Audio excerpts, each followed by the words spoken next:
Consider everything that has transpired, not just in the world of sports, but in the world in general with this coronavirus outbreak.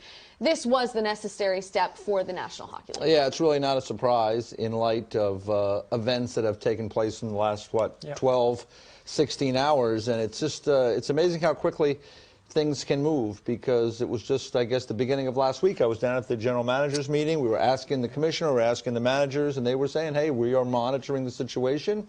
And that's what they've been doing, and we're at a stage now when they feel, as they said in the statement, it is no longer appropriate to continue to try to play the games at this time.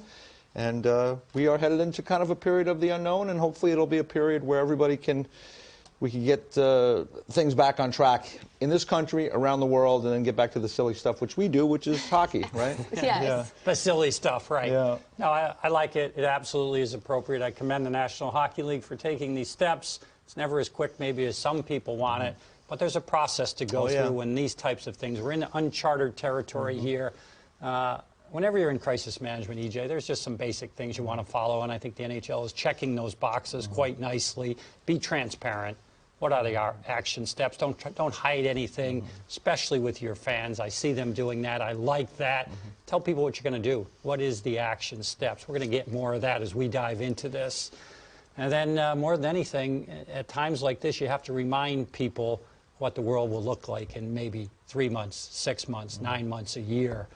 Right now is a tough time, and it's certainly being felt by the National Hockey League. And we're seeing cancellations and postponements of things all over the place. Events, sporting or otherwise. Entertainment events have been put on pause. Tours have been put on pause. So not surprising news when you look at what's transpired in the last 24 hours. And here is the timeline of what has happened across the world of sports. The NCAA announces limited attendance at championship events. That's at 4:30 yesterday. EJ, you and I were on the air at that time. We were also on the air when the Columbus Blue Jackets announced that they would limit their attendance at home games to help prevent the spread of coronavirus.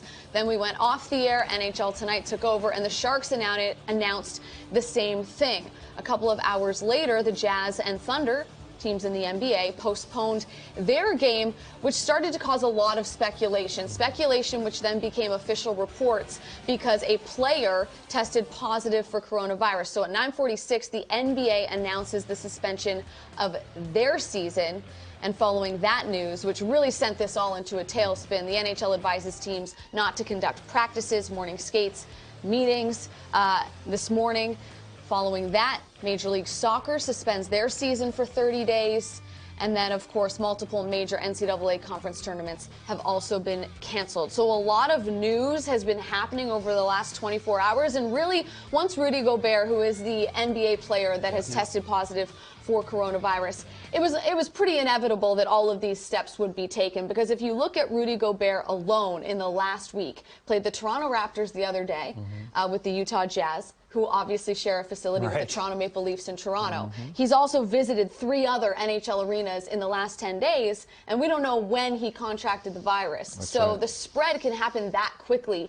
And in order to protect players and refs and coaches and fans, this was really the only way that they could go. Yeah, and they say so in the statement. I mean, talking about the fact that many facilities, locker rooms are shared between NHL and NBA players, and I think also consulting with all the medical experts. I mean, when you really listen and root out the facts of what we know and from the experts, I think you have to err on the side of caution in this case. I mean, it's not, obviously, it's not something we deal with every day, unfortunately, but it's a very serious situation. And you know, I think all these sports leagues are acting appropriately and really protecting themselves, their players, but as you point out, the fans as well, because so many people go to these games, and we have to try to limit the spread of the potential spread of this disease. Yeah, no doubt, Jackie. That's an incredible accounting of what's happened. And the fact of the matter is, we are now moving at light speed, and you can see that as you tick through each box that's happened.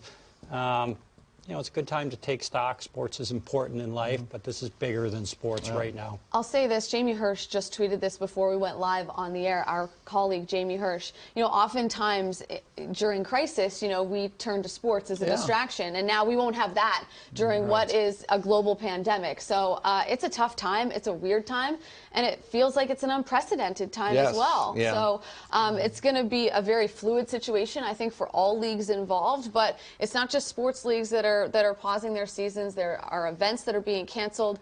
We've got a lot of news to kind of roll through here, but as we've mentioned, the NHL season is officially on pause, as is the NBA, Major League Soccer, and the NCAA. You'll notice that Major League Baseball is not on that board. We are anticipating that they will make a similar decision and put a hold on their season. They've got a call coming up in the next hour, so that news will be coming down.